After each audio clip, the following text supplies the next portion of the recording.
اللہ الرحمن الرحیم۔ القدس، مسئلہ فلسطین اور غزہ کا جو مسئلہ ہے اس وقت امت مسلمہ کا سب سے اہم مسئلہ ہے،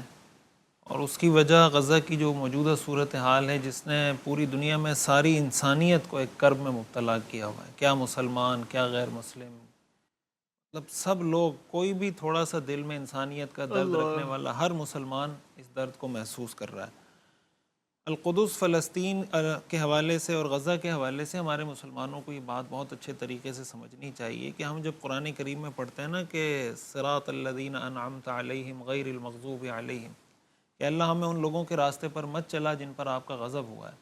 قرآن کریم میں اللہ تعالیٰ نے سورہ بقرہ میں یہود کی 40 بری عادتیں، 40 بڑے گناہ اللہ نے سورہ بقرہ میں ذکر کیے ہیں کہ ان کے یہ 40 بڑے گناہ تھے، جس کی پاداش میں اللہ نے آخر میں فرمایا فَبَاءُوا بِغَضَبٍ عَلَىٰ غَضَب، کہ ان گناہوں کی پاداش میں یہ اللہ کے غضب کے مستحق ہوئے، اور یہ وہ لوگ ہیں جن کو مغضوب علیہم قرار دیا گیا۔ اور اللہ تعالیٰ نے ان کے بارے میں فرمایا کہ بھائی یہ اب دنیا میں کہیں عزت کے ساتھ نہیں رہ سکتے، الا بحبل من اللہ وحبل من الناس، یا تو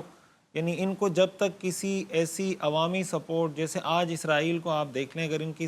امریکہ کی سپورٹ ہٹ جائے، برطانیہ کی، جتنے یورپین کنٹریز ہیں ان کی سپورٹ اگر ہٹ جائے تو ظاہر ہے اسرائیل کچھ بھی نہیں ہے۔ خود اسرائیل کا جو ایک غاصبانہ وجود ہے یہ بھی انہی قوتوں کی مرہون منت ہے۔ ظاہر ہے کہ جب عالمی جنگ عظیم، پہلی جنگ عظیم کے بعد جو خلافت عثمانیہ کے حصے بکھرے کیے گئے، اور جس طریقے سے مسلمان ملکوں کو آپس میں بندر بانٹ کی گئی کہ یہ ملک تم لے لو، یہ ملک تمہارا ہو گیا، شام پہ فرانس کا استعمار آ گیا اور برطانیہ نے فلسطین پہ قبضہ کر لیا، تو ایسے جیسے اس کی آپ مثال ایسے سمجھیں کہ جیسے کوئی شخص آپ کے گھر پہ قبضہ کرے اور قبضہ کرنے کے بعد کہے کہ بھائی آپ کے گھر کا 56.5% حصہ میں نے اس کو دے دیا ہے اور باقی حصہ آپ کے پاس ہے، اور یہ بھی آپ پہ پابندی لگا دی کہ اس پورے ایریا کی جو سیکیورٹی ہوگی، جو فوج ہوگی، وہ بھی اسرائیل کے پاس ہوگی، آپ کو فوج بنانے کا بھی اختیار نہیں ہے، آپ کے پاس اپنی کوئی سیکیورٹی فورس بھی نہیں ہو سکتی۔ اور پھر آگے جا کے جب عرب اسرائیل جنگیں ہوئی ہیں تو وہ 56% سے بھی بڑھ کے 78% پہ اسرائیل قابض ہو گیا۔ پھر اس سے آگے بڑھ کر مغربی کنارے کے اندر جو اسرائیل نے سیپریشن وال لگائی ہے، آپ اگر گوگل پہ جا کے سرچ کریں، 750 کلومیٹر سیپریشن وال، جس پر عالمی عدالت انصاف نے فیصلہ دیا کہ کسی بھی انسانی آبادی کو اس طرح دیوار لگا کر محصور کرنا یہ انسانیت کے خلاف ہے، یہ عالمی جنگی جرم کے طور پر اس کو جانا جاتا ہے کہ کسی انسانی آبادی کو اس طرح محصور نہیں کیا جا سکتا، لیکن اسرائیل نے وہ کام کیا۔ پھر 78% سے بھی آگے بڑھ کر، یعنی جب اوسلو کا جو معاہدہ ہوا اس کے تحت اسرائیل نے کہا کہ ہم ان سارے علاقوں سے انخلا کریں گے۔ اب جو اسرائیل مغربی کنارے کے اندر جو کچھ کر رہا ہے، جنین کے اندر اور باقی مغربی پٹی کے اندر، پھر آئے دن بیت المقدس کے اندر مسجد اقصیٰ میں جو لوگ نماز پڑھنے کے لیے آتے ہیں، اعتکاف کرنے کے لیے آتے ہیں، ان پہ جو شیلنگ ہو رہی ہوتی ہے، ان پہ جو تشدد ہو رہا ہوتا ہے، مارا پیٹا جا رہا ہوتا ہے۔ غزہ کی جو اس وقت صورتحال ہے، تقریباً ایک تو یہ تقریباً 2.25 سال سے جو جنگ جاری ہے، اب 20-25 دن ہو گئے کہ اندر کھانا پہنچنے نہیں دیا جا رہا، دوا پہنچنے نہیں دی جا رہی، بارڈر بالکل سیل کیے ہوئے ہیں۔ یہ وہ طاقتیں ہیں، یہ وہ قوتیں ہیں جو ساری دنیا کو انسانیت کا درس دیتی ہیں کہ ہیومن رائٹس کا، ویمن رائٹس کا۔ ہمارے ہاں جب ٹرانسجینڈر بل کے اوپر بات شروع ہوئی تو ہمارے سارے سیکولر لبرل لوگ باہر آ گئے کہ بھائی آپ کیوں کسی کی فیلنگ کو ہرٹ کرتے ہیں؟ اگر کوئی آدمی اپنے آپ کو عورت سمجھتا ہے تو آپ اس کو عورت قرار دے دیں، کوئی مرد سمجھتا ہے تو، یعنی فیلنگ ہرٹ کرنے کے چکر میں ٹرانسجینڈر بل کو یہاں سپورٹ کرنے کے لیے آ گئے۔ وہاں جس طریقے سے بچوں کا قتل عام ہو رہا ہے، میں نے ایک جملہ پڑھا تھا ایک عرب میڈیا پر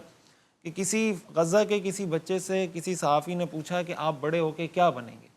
تو اس بچے نے کہا کہ ہم غزہ کے بچے ہیں، ہم بڑے نہیں ہوتے، اللہ اکبر، ہمیں کوئی بڑا ہونے نہیں دیتا۔ وہاں پر ایک خبر یہ آئی تھی ان دنوں میں جب یہ جنگ شروع ہوئی کہ ایک تعلیمی ادارے نے یہ کہہ کر تعلیمی سال کا اختتام کر دیا کہ اس ادارے میں پڑھنے والے تمام بچے اور تمام پڑھانے والے اساتذہ شہید ہو چکے ہیں، اس لیے ہم تعلیمی سال کا اختتام کر رہے ہیں۔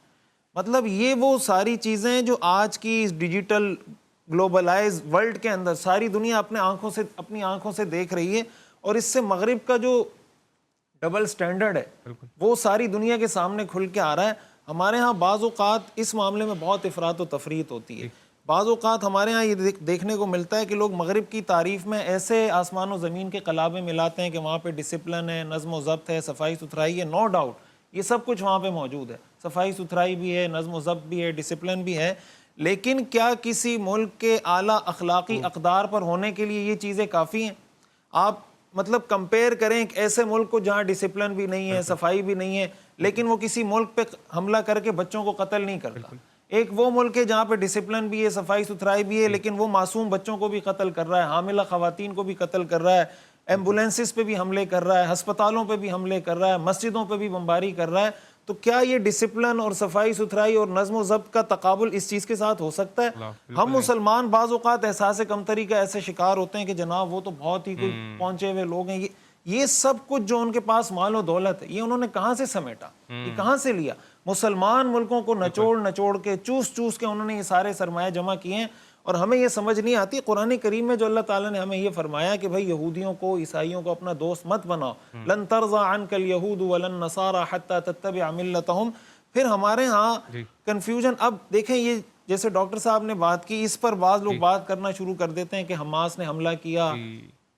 تو بھائی یہ فلسطین کا قضیہ کوئی 7 اکتوبر سے شروع ہوا ہے، یہ ہم نہیں دیکھتے کہ یہ فلسطین کا قضیہ اس کو 2 صدیاں ہونے والی ہیں، اور کس طریقے سے ان کا جینوسائیڈ کیا جا رہا ہے، کس طریقے سے ان کو قتل کیا جا رہا ہے. اب اس کا مطلب یہ ہوا کہ ایک آدمی آ کے آپ کے گھر پہ قبضہ کر لیتا ہے اور آپ کوشش کر رہے ہیں چھڑانے کی، چھڑا نہیں پا رہے، آپ کا کوئی موقع بنا، آپ نے حملہ کر دیا کہ کسی طرح میں اس غاصب سے جان چھڑاؤں، تو سارا میڈیا آپ کے پیچھے پڑ جائے کہ آپ نے دہشت گردی کی ہے، آپ نے حملہ کیا. بھائی وہ جو غاصب ہے جس نے آ کے گھر پہ قبضہ کیا ہے، آپ اس کو کیوں نہیں کہتے؟ اور پھر دوسری بات یہ ہے کہ یہودیوں کا تو اس سرزمین پہ کوئی حق ہی نہیں ہے. حق اس لیے نہیں ہے کہ قرآن کریم میں اللہ تعالیٰ نے یہ فرما دیا کہ ان کے گناہوں کی پاداش میں زمین سے نکال دیا گیا. کہا جاتا ہے یہاں پہ یہودیوں کی حکومت رہی ہے، اس لیے یہودیوں کی یہاں پہ 100 سال بھی حکومت نہیں رہی. یہاں پہ حکومت اگر رہی ہے 1000 سال سے زیادہ حکومت مسلمانوں نے کی ہے. اور اگر یہ بات ہے کہ آپ اس حکومت کی بنیاد پہ اس کو یہودیوں کا حق قرار دیتے ہیں، علامہ اقبال کا بڑا مشہور شعر ہے